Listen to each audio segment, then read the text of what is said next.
Chers téléspectateurs, bienvenue à notre émission Au-delà de nos vies. Donc, sur le plateau de TCMN, bien sûr. Donc, nous vous saluons au nom de Jésus-Christ, bien sûr, car nous sommes chrétiens. Alors, voilà. Donc, nous allons prendre le temps également de vous saluer parce que ça fait si longtemps que, bon, l'émission a pris, disons, une pause par rapport à la pandémie et tout ce qui se passe autour de nous. Donc, nous vous disons c'est-à-dire une bonne salutation, hein, comme on peut le dire dans notre mot. Alors, TCMN est là pour vous. On est là justement pour travailler pour vous, pour faire des recherches pour vous amener vraiment beaucoup d'informations. Et également, nous aurons des nouvelles émissions, ou plutôt de nouveaux sujets concernant plein de sujets de nos jours, ou plutôt en ce temps, ou plutôt du dernier temps, comme on peut dire. Donc voilà, alors on veut prendre le temps aussi de dire bonjour à tout le monde dans tous les pays qui nous regardent à travers le monde. Donc nous allons vous dire aussi, comme en ce temps de pandémie, de garder la prudence parce que bon, cette maladie, à ce que nous avons vu, a fait beaucoup de dégâts au point de vue du monde entier. Donc voilà, alors nous vous demandons de garder votre prudence aussi pour vos voisins, des gens autour de vous. Protégez-vous, protégez vos voisins, protégez vos enfants, protégez tout le monde au fait. Alors voilà. Aussi, qu'est-ce que j'ai pas dit? Merci encore de nous regarder, de prendre le temps de partager les émissions. Franchement, remerciement de tout cœur. Ok, donc merci beaucoup. Il y a tellement de choses à dire que je ne sais même pas où commencer. Parce que franchement, nous avons un sujet pour vous aujourd'hui, un sujet courant qui a justement blessé tout le monde, un sujet de racisme. Et nous avons aussi la pandémie. Nous avons deux sujets aujourd'hui que nous allons débattre. Alors voilà. Donc, nous allons commencer tout de suite sans plus tarder. Les autres choses, je vais les dire à la fin de l'émission. Donc, nous avons une invitée aujourd'hui, vraiment un homme de Dieu, qui a su justement suivre la parole de Dieu, justement mettre en pratique par rapport à ses actions et tout, qui nous bénisse tous, disons. Il nous donne la parole pour nourrir nos âmes comme Dieu le demande. Alors, sans plus tarder, j'aurai beaucoup de choses à dire sur lui parce qu'il fait vraiment un travail extraordinaire dans notre communauté. Alors, voici Pasteur Caleb Bartellus, connu aussi sous le nom de Pasteur BC, qui dirige le complexe de CEUM et CEUO. Alors, si j'ai bien dit, Pasteur? Bonjour Ruthman, voilà. Que Dieu vous bénisse, que Dieu bénisse chaque personne qui nous suive en cet instant, oui. Où que vous soyez. Nous vous souhaitons bon courage dans le Seigneur. Mes salutations vont à mon épouse Bin, mes enfants, mon père, évêque et berger du complexe CUM, le révérend Aramus Bartellus, la sœur Aramus et toute notre vaste équipe ministérielle que je ne nommerai pas car elle est tellement grande. CEUO, CEUM, soyez bénis. Amen. Alors, nous vous souhaitons la bienvenue, Pasteur Caleb. Merci. Merci beaucoup d'accepter l'invitation. C'est un plaisir d'être là. Voilà. Donc, ça nous fait plaisir également. Donc, nous allons passer justement à une expérience que vous avez vécue. Et je pense que c'est cette expérience-là qui m'a vraiment... c'est terrible. Donc, je l'ai entendu et nous aimerions que vous puissiez le répéter encore. Et nous expliquer quelques points là-dessus parce que justement, ça a rapport avec le sujet courant dont George Floyd. Donc, voilà, parle-nous de cette expérience, Pasteur. On remonte au printemps 2009, il y a exactement 10 ans. Okay. Et c'est dans cette même période, cette année, que l'assassinat de George Floyd a eu lieu. De ce fait, moi, c'est venu me chercher. Ça m'a emmené une triste nostalgie de ce qui m'est arrivé au printemps 2009 où je conduisais tranquillement et ma mère était passagère et tout à coup, une voiture de police, 2 voitures de police, on me range sur le côté et 1 minute après.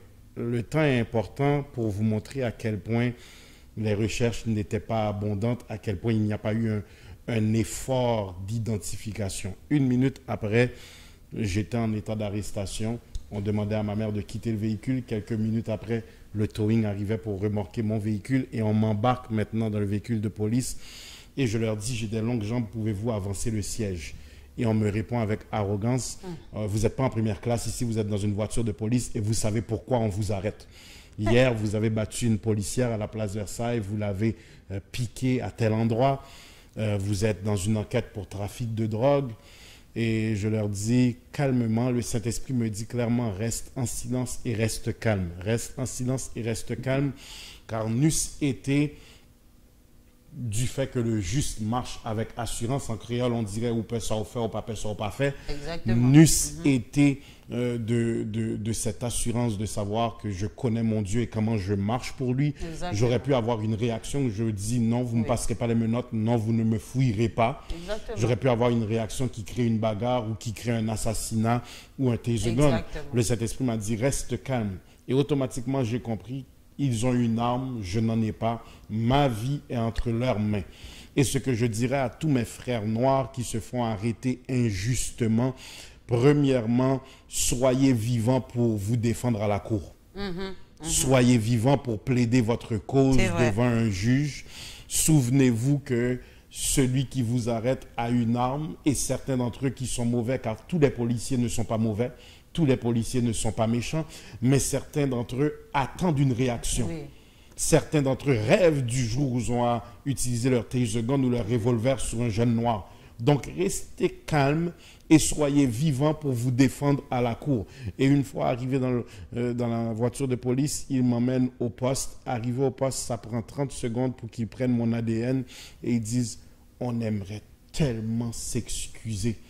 On a fait une erreur sur la victime. » L'excuse n'est pas assez. L'excuse, et j'aimerais dire à tous ces pasteurs qui, suite à ma vidéo qui a été virale, plus de 14 000 personnes ont vu et partagé cette vidéo. Je n'ai pas apprécié que certains pasteurs m'écrivent en message privé la vidéo. Un pasteur ne devrait pas avoir une réaction aussi sévère ou aussi sec. Certains propos que vous avez tenus étaient froids. Et je vais vous dire à ça. Oui. Donc. Et j'ai préféré ne pas répondre, mais j'ai utilisé ce média pour répondre. Certaines fois, ce que les gens ont besoin entre vos mains, c'est pas un sermon, c'est pas un message, c'est la compassion. Exactement. Car la colère reste un sentiment humain. On ne dit pas de bêtises. On ne s'énerve pas, mais avoir une froideur, certaines fois, une tristesse ou une certaine sainte colère, c'est pas mauvais. Donc, quant à critiquer certaines personnes qui veulent aider la cause, retroussez vos manches et impliquez-vous. C'est ça. Emmenez votre implication sociale. Ce n'est pas juste la prière qu'on a besoin, puis juste un sermon, on a besoin aussi. N'oublions jamais que Martin Luther King, avant d'être un activiste, était pasteur. Effectivement. Donc, c'est le temps pour nous d'embrasser les causes de justice sociale, d'aller manifester avec les gens, de signer des chèques à ces organisations, qu'elles soient chrétiennes ou pas, qui veulent faire un apport à la condition de l'homme noir. C'est le temps pour nous de sortir de nos 4 murs et comprendre que cet enjeu, cette bataille, l'Église se doit d'être partie prenante de ce combat que traversent nos frères, qu'ils soient chrétiens ou non. Donc, mon arrestation injuste m'a poussé à ne pas garder le silence contre tant d'injustice. Je l'ai vécu. Je sais c'est quoi avoir des menottes au bras, même si c'était pour 5 minutes, je sais c'est quoi. C'est ça. Les pasteurs qui disent ça, moi je trouve ça, c'est pas bien, parce que en temps normal, nous sommes tous des humains. C'est pour ça aussi il y a beaucoup de gens qui chutent dans nos églises. Je profite pour le dire. Il y a beaucoup de gens qui chutent. Nous devons apprendre à nous identifier à leurs faiblesses. Exactement. Parce que quand ils ont un problème, au lieu de prendre la personne, de l'aider et de lui parler, d'essayer de l'aider dans le contexte dans lequel que la personne se retrouve, on dit qu'on va prier. La personne n'a pas... Oui, on a besoin de la prière, of course. Mais la prière n'est pas tout. Ok, mettez ça dans vos têtes, vous qui avez fait ce commentaire à Pasteur Caleb, s'il vous plaît. Comprenez-nous plus que la prière, s'il vous plaît, parce que Dieu, on est humain d'ailleurs. Dieu nous a créés, il sait de quoi nous sommes formés. Hein? Donc, il sait qu'on a besoin aussi d'affection, on a besoin de tout ce qui est humain. On a besoin d'écoute. Hein? Même les personnes, il y a des gens qui sont dans les églises, des monoparentaux, hein? Des gens qui n'ont pas de travail, des gens qui ont toutes sortes de problèmes. Mais il ne faut pas seulement, oh, on va prier pour vous, c'est un tel. Il y a des actions à poser. Et je trouve que Pasteur Caleb, vous avez bien fait, surtout que vous avez vécu la situation. Donc, oui, c'est très bien. Moi, je félicite Pasteur Caleb pour ce qu'il a fait. Et certaines fois, on ne peut pas accepter les excuses de personnes qu'on devrait littéralement plaider pour leur congédiement. Exactement. La seule raison pourquoi à l'époque il n'y a pas eu une poursuite contre ces policiers-là, c'est que je pensais que cette histoire-là était un mauvais rêve. C'est utopique comme situation. C'est impossible que quelque chose comme ça me soit arrivé devant ma mère. Et de ce fait, je ne peux pas laisser mes frères noirs dans ce combat tout seul. Ensemble, on doit dire, appuyons les bons policiers et assurons-nous de faire la guerre contre les mauvais policiers afin qu'ils ou elles soient congédiés. Oui, oui, oui. On demande la justice, on demande la compréhension, on demande tout ce qui est humain, quoi. Avant tout. Et c'est anormal, quand je regarde la situation de George Floyd, c'est anormal que le peuple noir ait à vivre en même temps guerre contre l'injustice sociale et douleur du coronavirus. C'est anormal. C'est pas normal. C'est anormal que présentement, alors que plusieurs vivent des deuils, alors qu'ils ne peuvent pas se rassembler en famille, plusieurs ont perdu des proches, plusieurs sont atteints, qu'on ait à parler d'injustice et de pandémie mondiale en même temps. Exactement. C'est catastrophique. C'est catastrophique. C'est incroyable, Pasteur Caleb. C'est incroyable. Donc, je ne peux pas, jusqu'à maintenant, le pasteur ou bien la personne qui vous a dit ce qu'elle a dit, je ne peux pas comprendre. En même temps, c'est sûr que moi, étant quelqu'un de très ouvert, j'aurais préféré qu'une personne, voici le contexte, j'ai dit que les policiers mettent leurs excuses là où je le pense. Et je n'aurais rien corrigé de ça parce que ce n'est pas vrai qu'on a toujours la réaction d'homme de Dieu. C'est pas vrai qu'on a toujours... S'il pouvait y avoir des caméras dans nos voitures, ils entendraient des conversations qui pourraient les choquer. S'ils avaient des caméras dans leur maison, il y aurait des conversations. Arrêtons de jouer aux gens qui sont saints, Exactement. 24 heures sur 24. On va dire le mot. Arrêtons de jouer à l'hypocrisie. Arrêtons de jouer à l'hypocrisie. Donc, de ce fait, tu ne peux pas m'écrire quel épisode douloureux. Tu devrais dire quel épisode. Parle-moi de mon histoire avant de me faire la morale. Comprenez? Parle-moi de mon histoire avant de me faire la morale. Exactement. Et certaines fois, les gens ont besoin de savoir que nous avons une certaine humanité. Jésus rentre dans le temple, il voit qu'ils ont fait de la maison de son père une caverne de voleurs, il renverse les tables. Ces mêmes personnes auraient dit, mais quelle une sainte colère. Oui, effectivement. Donc, je crois que la situation de George Floyd doit pousser l'Église à revoir sa position concernant l'injustice sociale. Que ce soit les pasteurs noirs, que ce soit les pasteurs caucasiens, je pense que tout leader qui est silencieux pendant cette crise est suspect et fait partie du problème. Exactement. C'est clair. Ouf, c'est chaud. Le sujet est chaud. Et waouh. On aura beaucoup à dire. On aura beaucoup à dire. C'est terrible. C'est terrible. Puis après cette situation, pasteur, comment vous êtes senti? Je suis quelqu'un qui... Je ne reste pas attaché aux situations, sachant que rien ne pouvait rester dans mon dossier car c'était une erreur.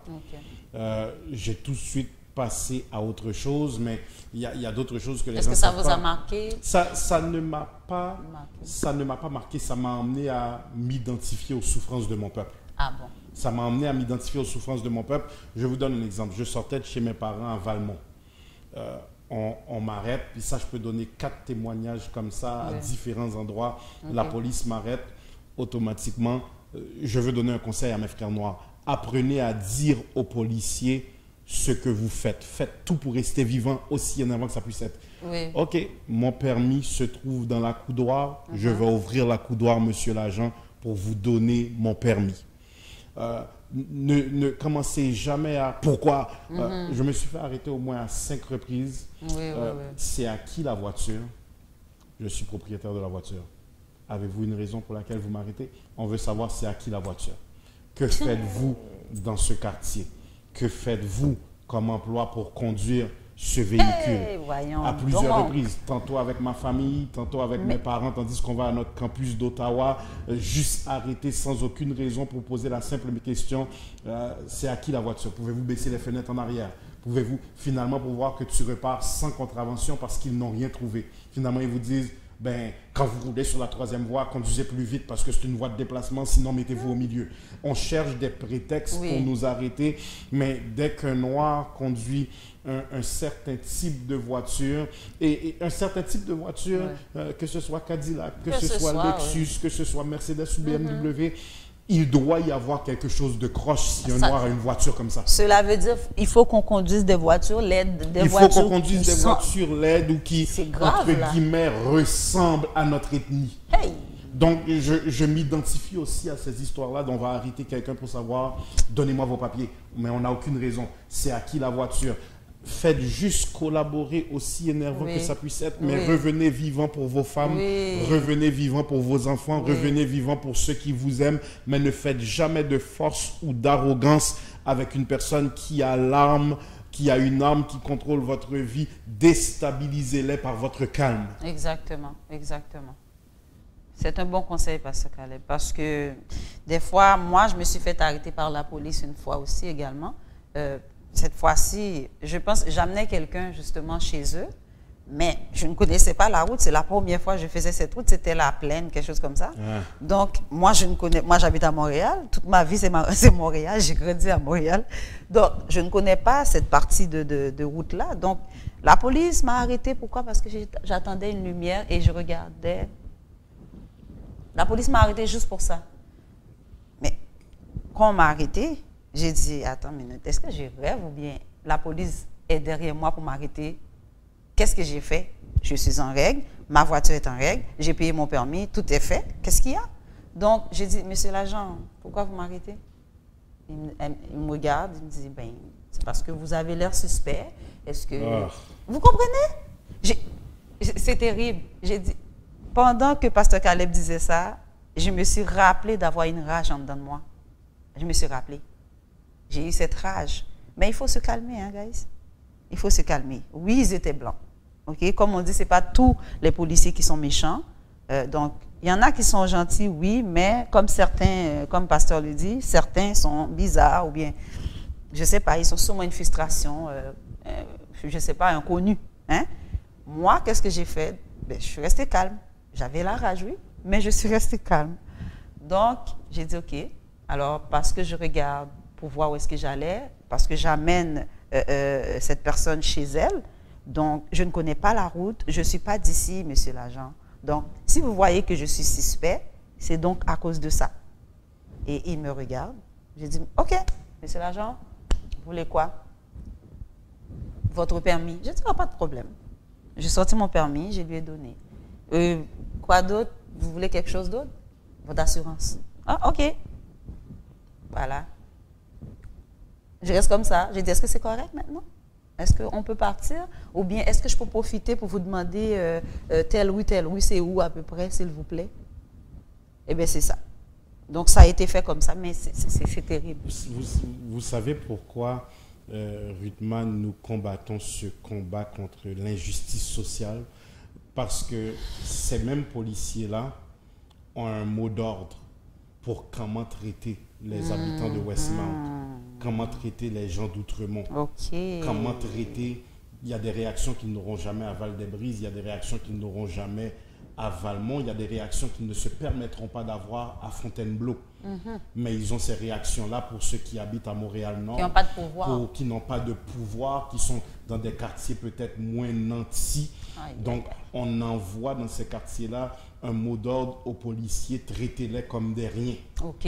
Et c'est triste de savoir qu'il y C'est a méchant. beaucoup plus de bons policiers que de mauvais policiers. Mais les mauvais policiers sont des criminels en uniforme. Oui, effectivement. Ils ont une intolérance, ils voient l'homme noir comme une marchandise à maltraiter. Oui. Et ils attendent des occasions. Oui. Ça fait mal parce qu'il y a tellement de policiers qui s'impliquent de manière exceptionnelle.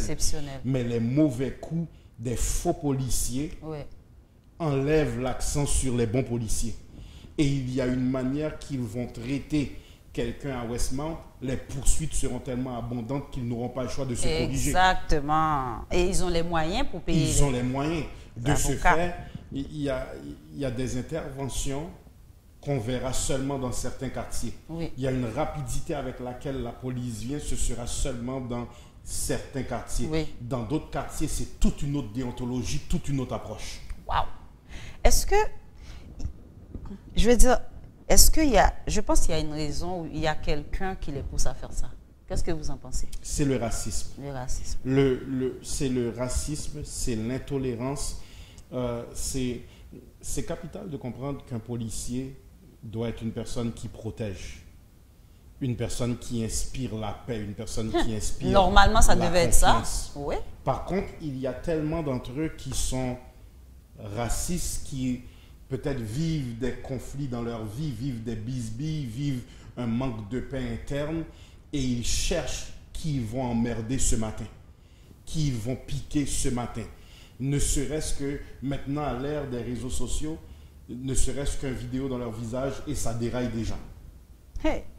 Et c'est important de le préciser, j'appelle mes frères noirs, mes sœurs noires, collaborer avec la police. Oui. L'autorité Effectivement. vient de Dieu, pas les individus, mais le principe de l'autorité vient de Dieu. Et la Bible n'est pas pour l'anarchie, n'est pas pour la révolution contre l'autorité. Mais assurez-vous d'une chose, avant de remettre la parole à Ruthman, restez vivant dans toutes ces injustices-là pour plaider votre cause devant la justice, aussi boiteuse que puisse être, aussi boiteux que puisse être le système. Restez vivant pour défendre votre cause. Avec sagesse. Avec sagesse. Oui. Parce que ça nous rappelle toute la rage. Même si on a la rage, il faut contrôler tout ça. Donc, non. Il ne faut pas se battre avec, comme Pasteur Caleb a dit, avec quelqu'un qui a une âme. Toi, tu n'as rien. On n'a rien. Avec quoi tu vas te battre? Un geste seulement, tu es mort. Totalement. Et une autre chose qui est importante de dire. Dans le même quartier, pour des crimes similaires ou pires, le niveau de force et de brutalité qui est fait sur un noir ne sera jamais la même approche sur un caucasien. C'est vrai. On nous montre aux États-Unis des noirs qui se défendent en hurlant sur le policier, qui se font tabasser et assassiner, et d'autres caucasiens qui brandissent une arme sur le policier, et le policier va avec un bâton pour essayer. Le noir se fait exécuter sans arme, le blanc se fait arrêter armé. Mais, Pasteur Caleb, on dirait que ça va plus loin que ça. Mais en tout cas, on aura sûrement une émission pour débattre des choses encore plus profondes. Parce qu'on ne peut pas comprendre comment... Est-ce que c'est quelque chose d'inférieur qu'ils ont à nous? C'est... Veux ou veux pas... Je pense qu'il y a quelque chose. Veux ou veux pas, je vais aller dans une tangente qui pourrait peut-être choquer. Mais l'histoire n'a jamais été pour la grandeur de l'homme noir. Exactement. L'histoire n'a jamais été pour mettre l'accent sur nos vrais bons coups. Mais il y a quelque chose. Il y a beaucoup de choses, beaucoup de faits historiques, beaucoup d'inventions que nous attribuons à d'autres nationalités qui en réalité sont fruits d'inventeurs noirs. Amen. Donc nous apprenons l'histoire à l'école tout simplement pour passer le cours. Mais ne prenons pas ça comme du pain béni. Il y a eu énormément de falsifications. Oui, exactement. Exactement. Pendant que vous dites ça, là, on aura une émission là-dessus, inquiétez-vous pas. Je sais que Pasteur Caleb va nous aider à éclaircir tout ça. Hein? On a confiance en vous, Pasteur Caleb.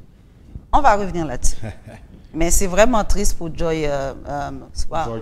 Floyd, parce que je regardais sa petite fille à la télé, et mon Dieu, qu'elle est cute. Oh mon Dieu, elle lui ressemble également. Et de savoir que tout l'argent qu'elle reçoit présentement ne lui redonnera jamais son papa. C'est ça. C'est comme, elle va être bien monétairement, mais je veux dire, la présence de son père. Vie. Exactement. La présence de son père, waouh, c'est zéro barré là. Donc, c'est triste, Alors, je sais que cette histoire a bouleversé notre existence une fois de plus, ou plutôt, si j'ai bien dit.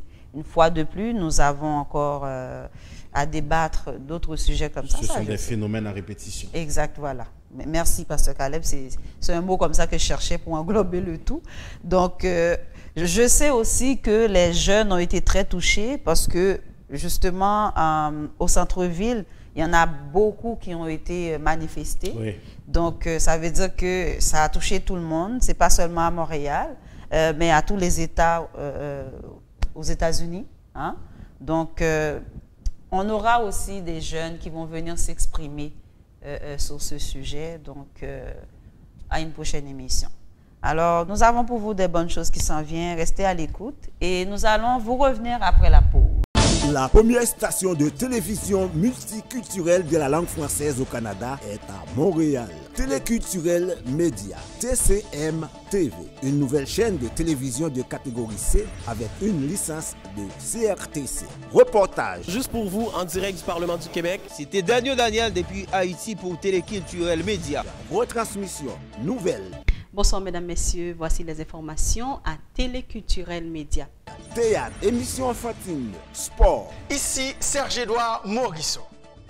Passion Sport s'installe chez vous maintenant. Place à la jeunesse, documentaire, etc. Appelez les câbles distributeurs de votre choix pour demander d'ajouter la chaîne de Téléculturel Média à votre forfait. Appelez dès maintenant.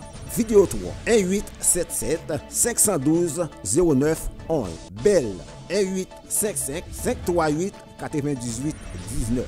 V Média 1855 533 82 69.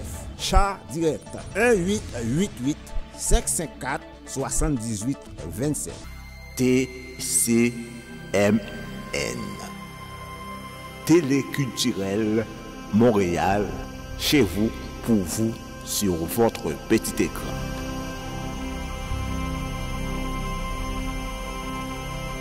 Voilà, nous sommes de retour, toujours avec le même sujet. Et comme vous savez, nous avons deux sujets pour vous aujourd'hui.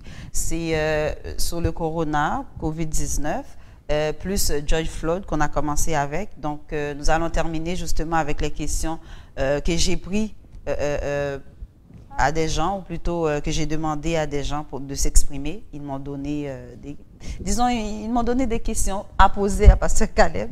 Donc, Pasteur Caleb, je sais que vous êtes à la hauteur de répondre à ces genres de questions. Donc, voilà.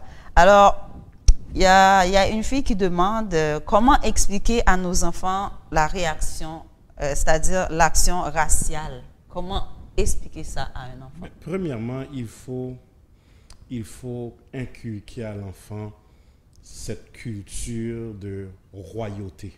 Okay. Tu n'es pas n'importe qui.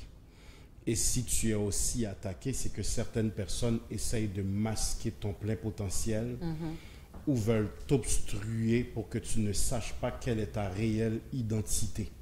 Exact. Donc moi, quand je parle à mes enfants, tous les matins, et mes enfants sont très jeunes, ma première a 6 ans, mon deuxième a 5 ans, fille. Olivia Joyce, ma fille, oui, c'est vrai, j'ai les noms, okay. Mon garçon, Christopher Prince, mon dernier qui a 3 ans. Salut allô les amis. Donc 6 ans, 5 ans, 3 ans. C'est pas aussi me voilà. Mais quel que soit ce qu'ils ont besoin dans la maison, papa, je veux du jus. Et Miss Bissy aussi, là. Miss Bissy, moi. Salut, oui, moi aussi. Vous êtes très bonne, hein? Vous avez fait une bonne job, prenez soin du pasteur, c'est bien. Merci. Quel que soit ce que mes enfants ont besoin, Ruthman, ils sont obligés de me dire, et c'est ça le mot de passe, tu veux du jus, tu veux un nouveau jouet, je suis beau. Je suis bon, je suis capable, au nom de Jésus, amen. Ma fille doit dire je suis belle, je suis bonne, je suis capable, au nom de Jésus, amen. Puis des fois, ils disent, papa, on doit encore le dire. Ils sont obligés parce que c'est bien ça. Lorsque l'Éternel m'enlèvera sur cette terre ou lorsqu'ils seront indépendants, si l'Éternel tarde à venir, j'aimerais qu'ils soient conditionnés à comprendre qu'ils sont excellents. Exactement. Ils ne sont pas n'importe qui. C'est ça. D'ailleurs, un enfant de Dieu, quelle que soit sa nationalité, est de race royale. Nous sommes un sacerdoce royal. De ce fait, j'inviterai les parents, ça commence par nous. Eux-mêmes doivent, si tu es un mari, traite ta femme comme une reine. Ok, oui. Si tu es une épouse, traite ton mari comme un roi. Dis-leur. Vous êtes les premiers éducateurs de vos enfants. Amen. Deuxièmement, quand vous vous adressez à l'enfant, aussi jeune soit-il, dans ses forces comme dans ses erreurs d'adolescence, bâtissez son estime. Oui. Laissez-lui savoir qu'il est une personne qui est appelée à réussir dans la vie. Oui. Et même lorsqu'on doit appliquer sévérité, il n'y a pas d'amour sans sévérité, mais qu'on explique le but derrière cette sévérité.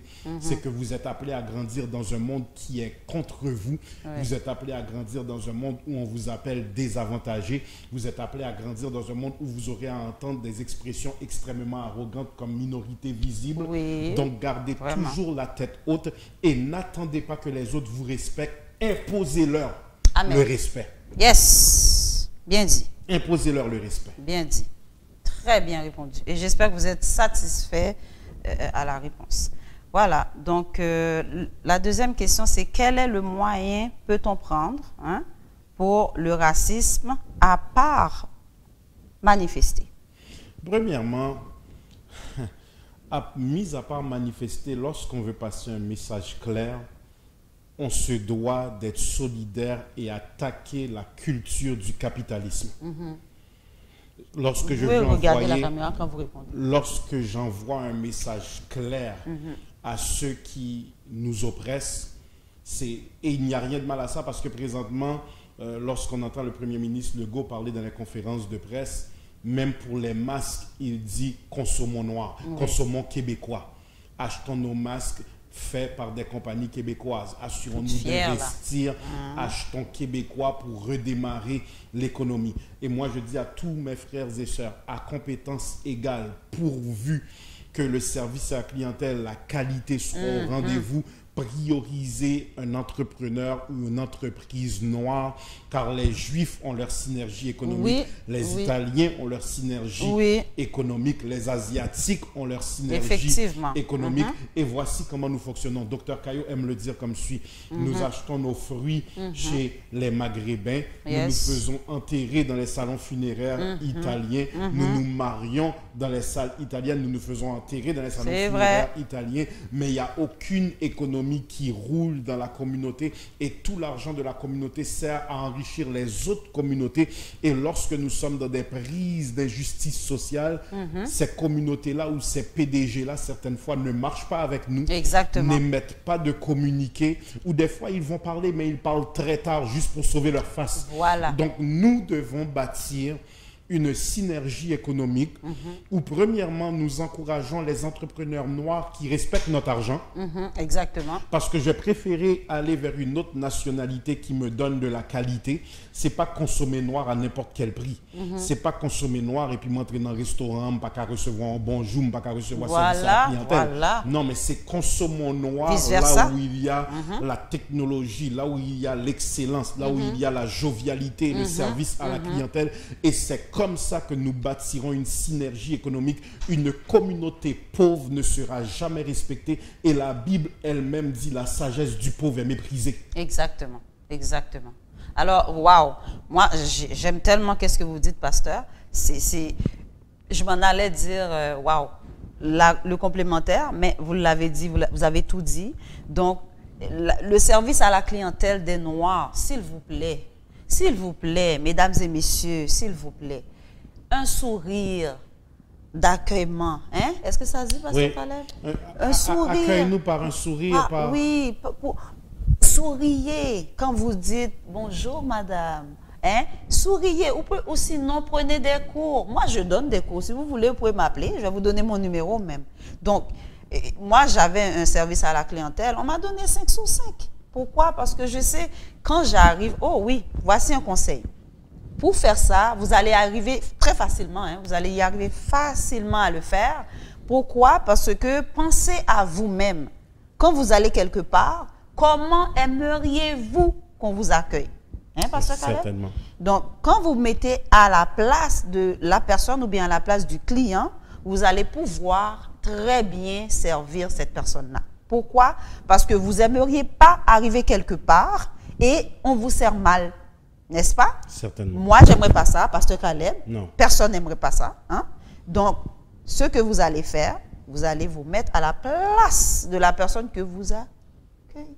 Et c'est le temps pour nous de penser synergie économique. C'est le temps pour nous que nos enfants sachent que nous avons du potentiel. Nous avons nos bâtiments au centre-ville, nous avons nos restaurants, nous avons nos salles de réception. Pas seulement nous avons nos églises, nous avons un patrimoine qui est extrêmement sérieux. Merci pour cette phrase, Pasteur Caleb. Les églises, là, on dirait c'est ça. Il y a des pasteurs qui font des églises pour faire une entreprise. Excusez-moi, l'église n'est pas une entreprise, guys. Je suis désolée. Pasteur Caleb, est-ce que j'ai tort? C'est vocationnel. Merci. Donc, il y a des pasteurs, j'ai entendu moi-même une fois, j'ai pris l'autobus, s'il vous plaît, guys. J'ai entendu une madame qui parlait, les clients. Ils appelaient les fidèles les clients. Mais c'est vraiment grave. Et puis vous aussi, là, ouvrez vos yeux. N'allez pas n'importe où. Mais savez-vous ce qui va changer la perception de l'Église?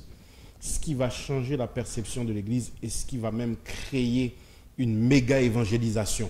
Nice. Ce qui va créer une méga évangélisation et qui va changer la perception du corps de Christ, c'est lorsque nous allons nous impliquer d'un point de vue philanthropique, d'un point de vue communautaire. Thank you. Et la Bible nous laisse savoir, partout où était Jésus, il y avait pour le corps et il y avait pour l'âme. Même l'institution, acte 7, même l'institution du diaconat ou de l'aide communautaire a été instituée pour le partage des biens, pour la gestion de la foule, afin que nul ne dise mes biens m'appartiennent, afin qu'il y ait tout le monde une dignité sociale. C'était ça l'idée derrière l'établissement du diaconat, gérer les crises communautaires dans l'église. Une église qui est dans sa communauté n'a pas le choix de l'impacter par des programmes sociaux. Et en ce temps de pandémie, je crois que le temps est venu pour l'église de sortir comme jamais et laisser savoir à la communauté que quelles que soient nos divergences d'opinion, nous sommes l'extension des bras, des mains et du cœur de Dieu, des pieds de Dieu vers vous. Amen. Amen. Guys, comprenez là, cette émission-là est spéciale. Prenez tous les conseils que vous avez entendus. Ok? Pratiquez-les. Nous allons y arriver. Parce que ce qui est arrivé à George Floyd, j'arrête pas de dire Joy, c'est George Floyd, ok? Prenez-le en considération là, parce qu'on est dans le moment justement de faire rouler nos économies. Parce que on dirait, excusez-moi, je ne vais pas être raciste, ok? Je ne suis pas raciste, je ne serai jamais raciste. Quelqu'un qui est raciste, je trouve ça lâche, ok? Mais moi, je vais mentionner ceci, hein? Je vais vous dire comme ça que il y a beaucoup de personnes qui sont riches sous notre tête.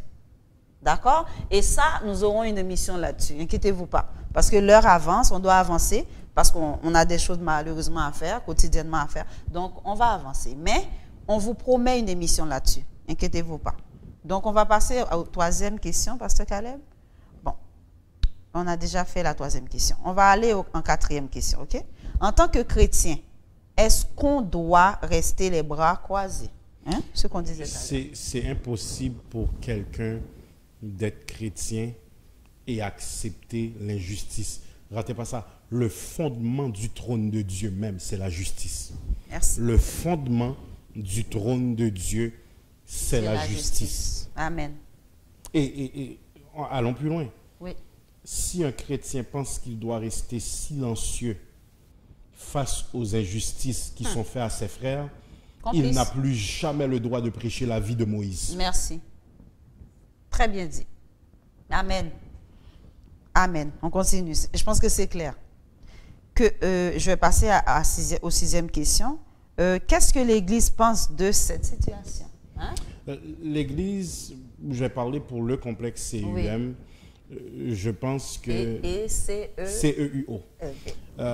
Je pense que nous, les Centres évangéliques universels Montréal et Ottawa, je pense que nous sommes dans une position où ça fait longtemps, premièrement, que nous signons des chèques à différentes organisations qui combattent l'injustice sociale.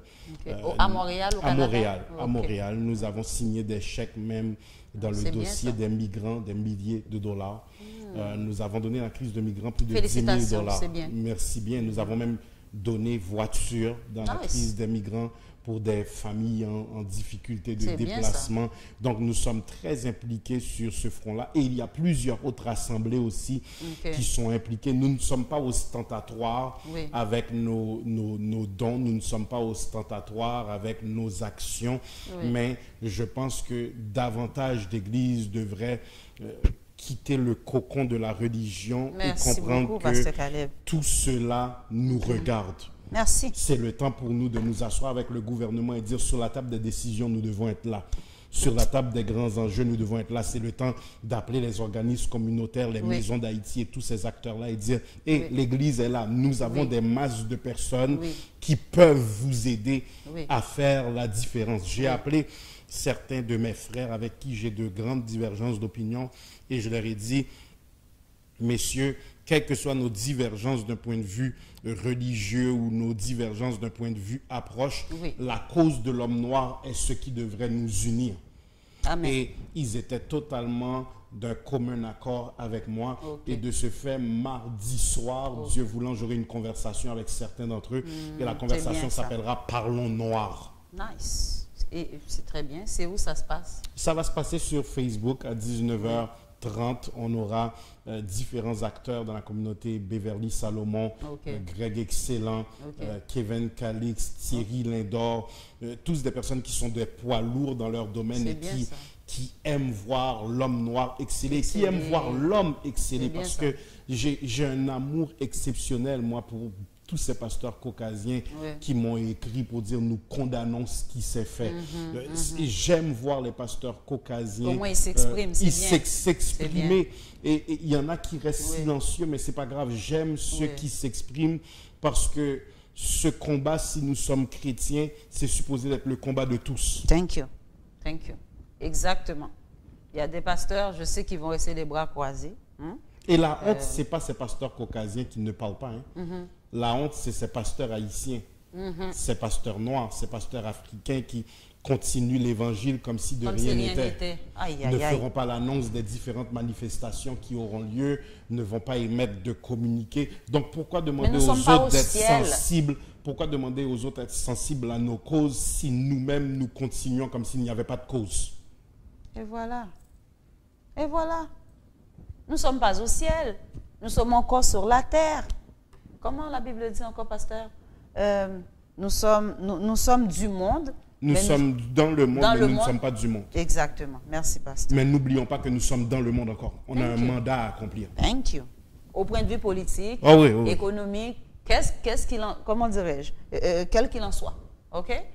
Pasteurs, les pasteurs, réveillez-vous, ok? C'est le temps de vous Demain matin, si réveiller. des lois sont passées contre l'Église, ce sera dur pour nous de revendiquer Oui. parce que nous ne sommes sur aucune table de revendication. Thank you. Nous ne sommes pas, le gouvernement sait qu'on existe, mais le gouvernement ne connaît pas trop quelles sont nos implications. Donc aux États-Unis, le président Trump n'a pas eu le choix de dire déconfinons les églises. Maintenant, est-ce que c'est une bonne chose ou une mauvaise chose? Moi, personnellement, s'ils doivent déconfiner l'église maintenant, je ne serais pas pour une réouverture parce qu'il y a beaucoup de choses à fixer. Thank you. Mais Il faut s'adapter. il faut s'adapter à- et tout aux ça, il faut circonstances. protéger les vies et Exactement. penser beaucoup plus aux vies qu'aux finances. Thank you. Mais je Ah, crois quand même merci, que Pasteur Caleb. Oh. ça montre le niveau de poids que l'Église a aux États-Unis. Je suis très contente qu'il y ait un pasteur au moins qui a comment dire, l'intelligence au-delà.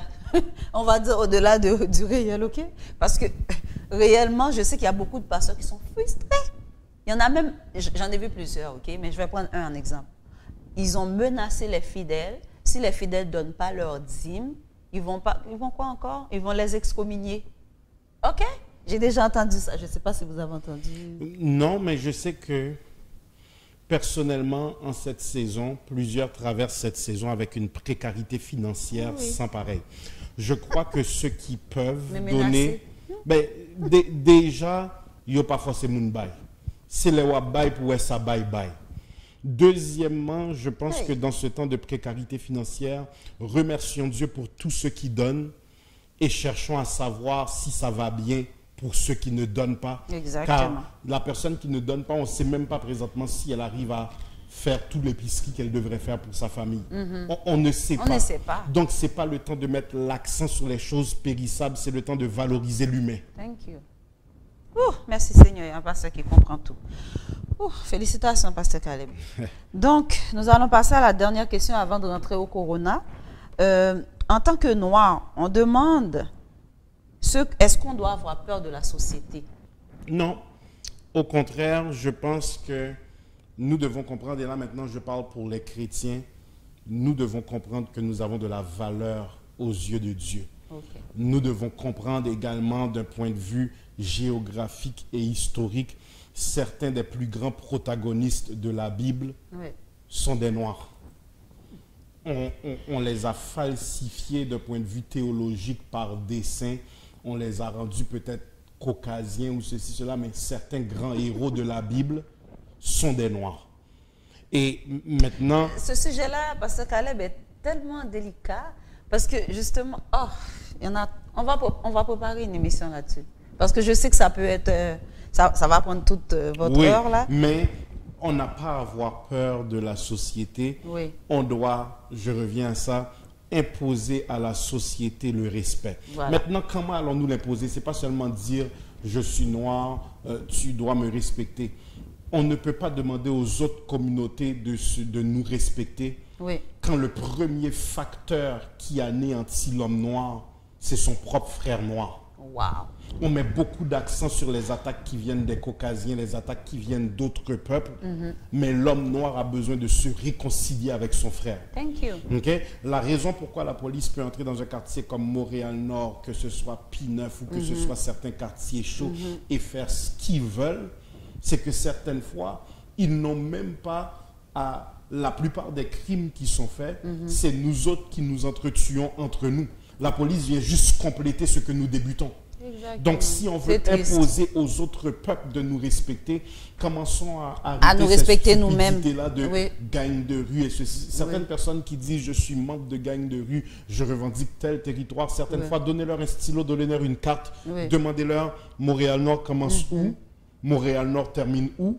Ils ne pourront pas vous dire.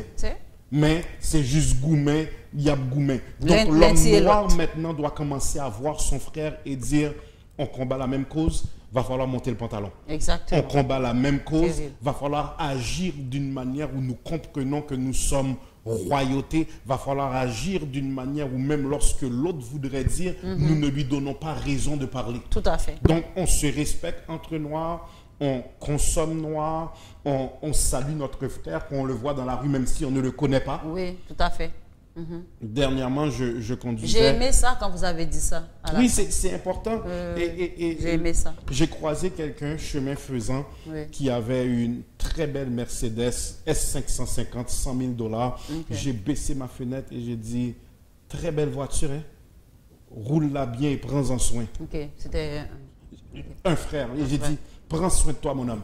Et de voir le sourire de tout simplement, mon frère noir me fait un compliment. Mon frère noir célèbre ma réussite. Oh, c'est ça que... Je pense que c'était vous qui avez fait. Non, j'ai tout simplement... Je conduisais et j'ai vu une autre voiture et j'ai vu la voiture qui était resplendissante. J'ai baissé ma vitre, j'ai vu que c'était un Haïtien. J'ai dit, très belle voiture, hein, prends soin de cette voiture-là pour moi. Puis il s'est mis à rire pour ceci, cela. Et puis après, le pousser gaz, l'aller me pousser gaz, l'aller. Mais c'est de voir que laisse savoir à ton frère, à ta soeur, quand tu la croises, bonjour. C'est pas obligé de déboucher sur une conversation, mais un simple allô, car nous avons trop d'ennemis communs pour être des rivaux entre nous. Exactement. Nous avons trop d'ennemis communs pour être des rivaux entre nous.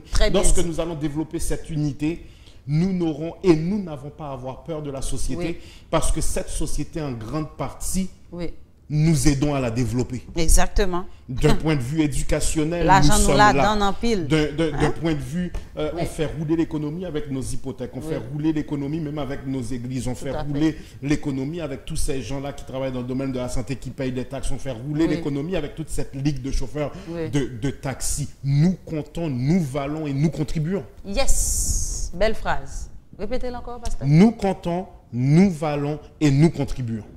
Amen. J'espère que vous avez pris note. On va le faire.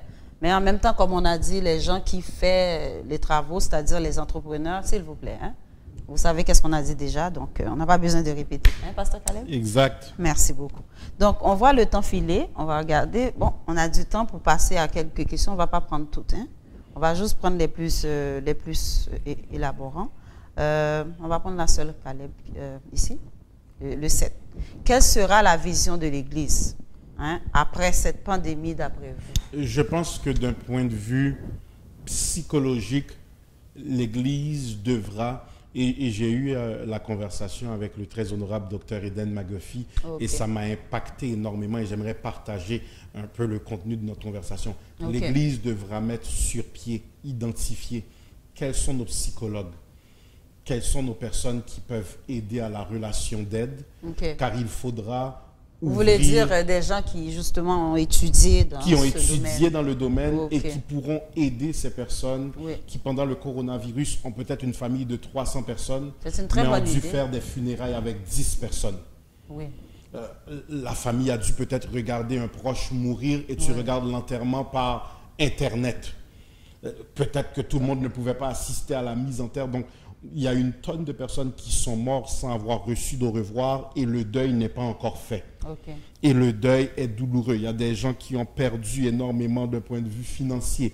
Il y a des entrepreneurs qui sont peut-être suicidaires ou en faillite. Il y a des pasteurs qui, leur église, ne réouvriront pas. Il y a une tonne de choses que nous devrons faire. Donc l'après-confinement, c'est créer une aide psychologique. Il faut que le chrétien cesse de diaboliser le rôle du psychologue. C'est correct d'être chrétien et avoir besoin de consulter. C'est correct d'être chrétien et traverser une saison d'anxiété. La science vient de Dieu, l'intelligence vient de Dieu. Donc, il faudra mettre à point ou augmenter le niveau de relation d'aide. Il faudra également mettre l'équipe, on a une ligue d'infirmières au complexe CUM, on a une ligue santé. Il faudra que les gens soient capables maintenant d'avoir un discours plus santé. On a notre gym à l'église, on a notre centre d'entraînement et on aime dire... Vous avez un gym à l'église? Oui, nous avons un gym à l'église. Vous avez tous les équipements et tout?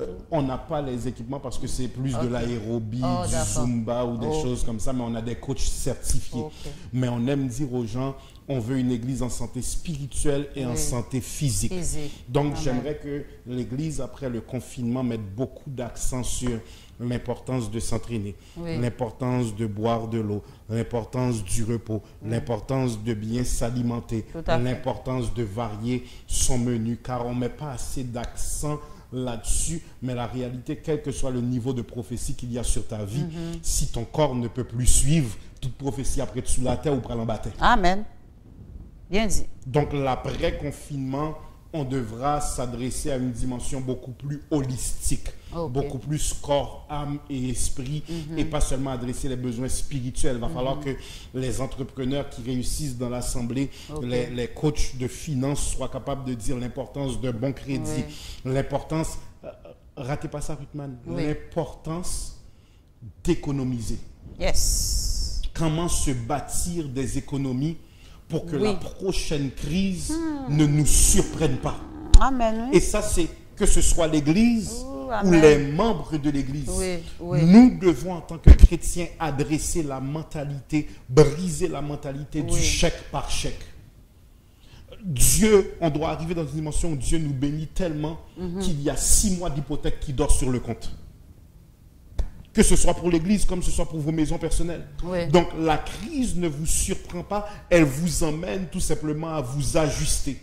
Nous devons arriver dans la prochaine crise jusque même si le gouvernement veut donner le PCU, nous l'acceptons, mais ce n'est pas ça qui fait notre épicerie.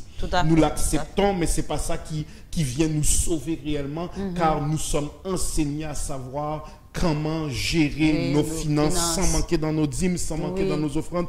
Mais c'est le temps pour l'Église d'identifier les ressources internes et bâtir les gens pour une vie de qualité sur terre, tandis que nous attendons le ciel. Pasteur Caleb, vous ne pouvez pas si bien dire. C'est super dit. Je ne sais pas comment dire ça. Je cherche des mots là, inventer des mots pour dire c'est super. OK? C'est super. J'espère que vous avez pris note, guys. Parce que pour de vrai, ça fait peur. OK? Si vous ne faites pas attention à vos économies, comme Pasteur le dit si bien, vous allez être en catastrophe. Et la crise est venue surprendre une tonne de personnes. Oui. La crise est venue montrer à quel point certaines personnes semblaient nantis à cause de leur belle voiture, leur belle maison, mais finalement se rendre compte que mon emploi est fermé, je suis licencié, je n'ai même pas 2 mois de salaire sur mon compte. Et la famille doit continuer à manger, la famille doit continuer à se nourrir. Donc c'est le temps pour l'Église, pas seulement de faire des réveils, des moissons, s'intéresser à l'aspect spirituel, mais c'est le temps pour l'Église de bâtir des communautés fortes. Exactement. Exactement, parce que pendant que vous parlez, pasteur, c'est comme s'il y a quelque chose que je me rappelle, j'ai remarqué dans la communauté noire, on aime ça acheter des belles voitures, comme des belles maisons. On n'a pas dit non. C'est très bien de conduire une belle voiture, mais quand la personne, disons, je vais donner un exemple pour être plus clair, c'est comme la personne a on va dire 10 000 $. Mais la personne ne voit pas l'investissement. Hein? C'est très bien d'acheter une très belle voiture, une belle maison. Mais oui, parce qu'on gagne l'autre corps, tu comprends? Oui. Pour remplacer tout ça. Mais si c'est juste 10 000 $ que tu as, tu vas le mettre tout dans une voiture.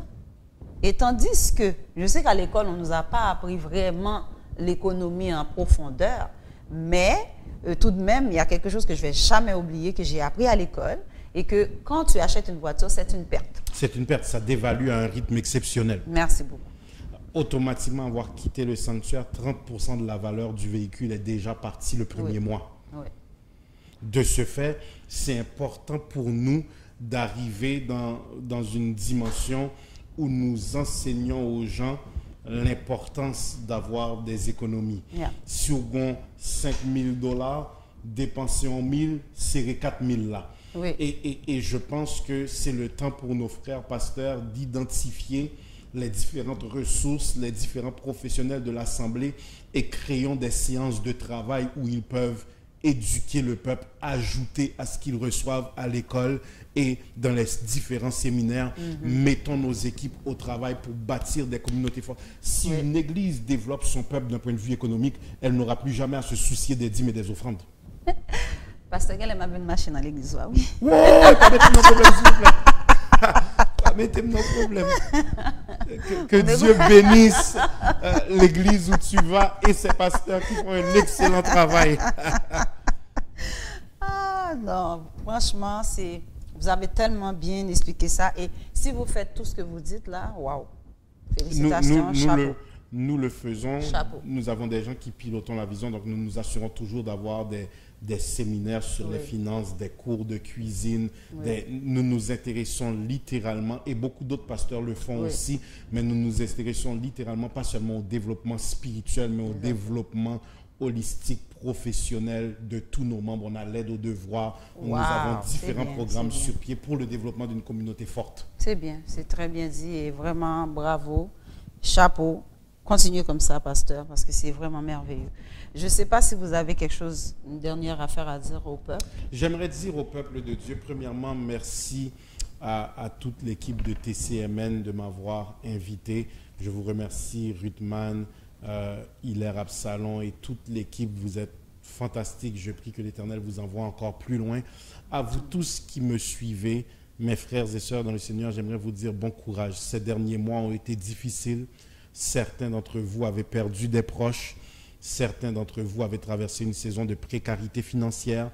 Certains d'entre vous avaient été confinés avec peut-être un mari ou une épouse qui, malheureusement, fait de la violence conjugale. Certains d'entre vous avaient vécu des mois de peut-être pensées suicidaires. Mais j'aimerais vous dire, le pire est derrière nous. Et au nom de Jésus, le meilleur est devant nous.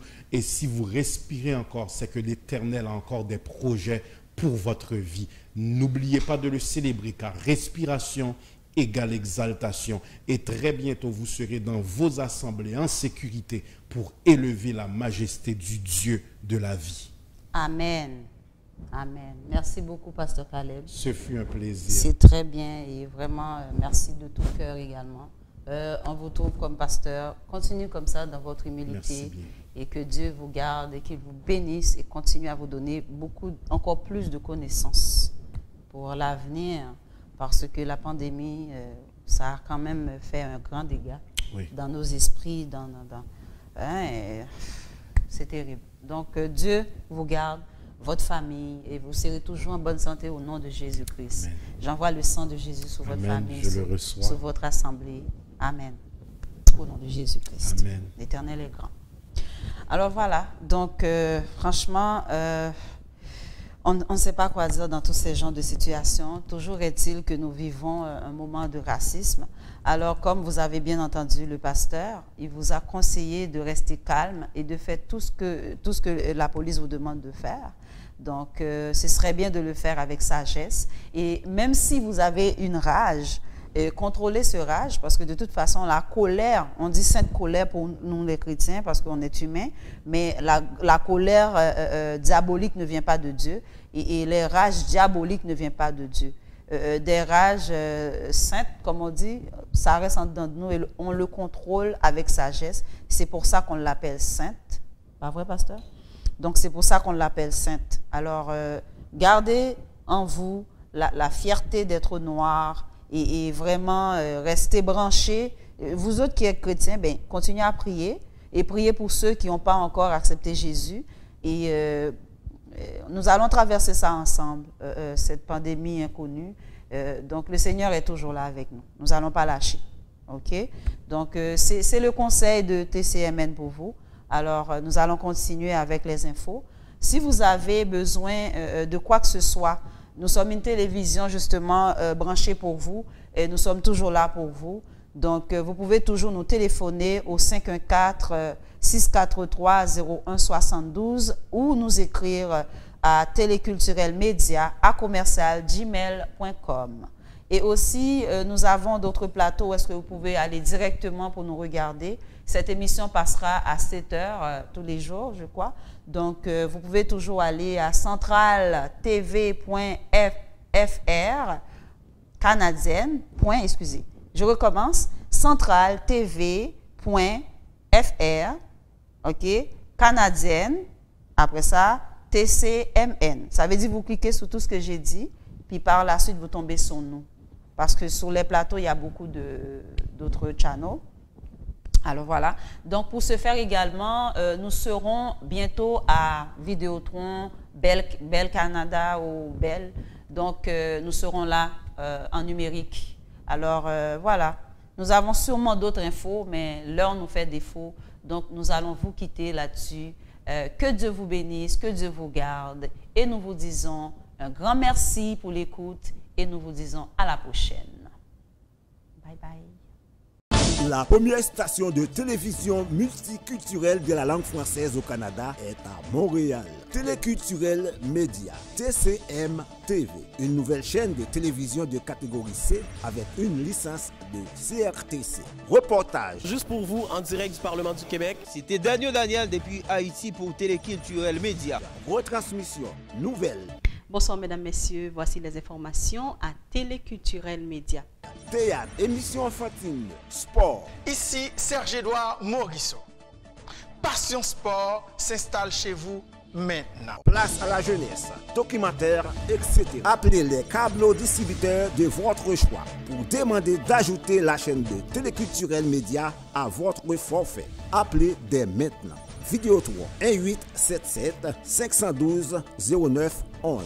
Bell 1855 538 98 19. V Média 1855 533 82 69. Char direct 1888 554 78 27. TCMN Téléculturel Montréal, chez vous, pour vous, sur votre petit écran.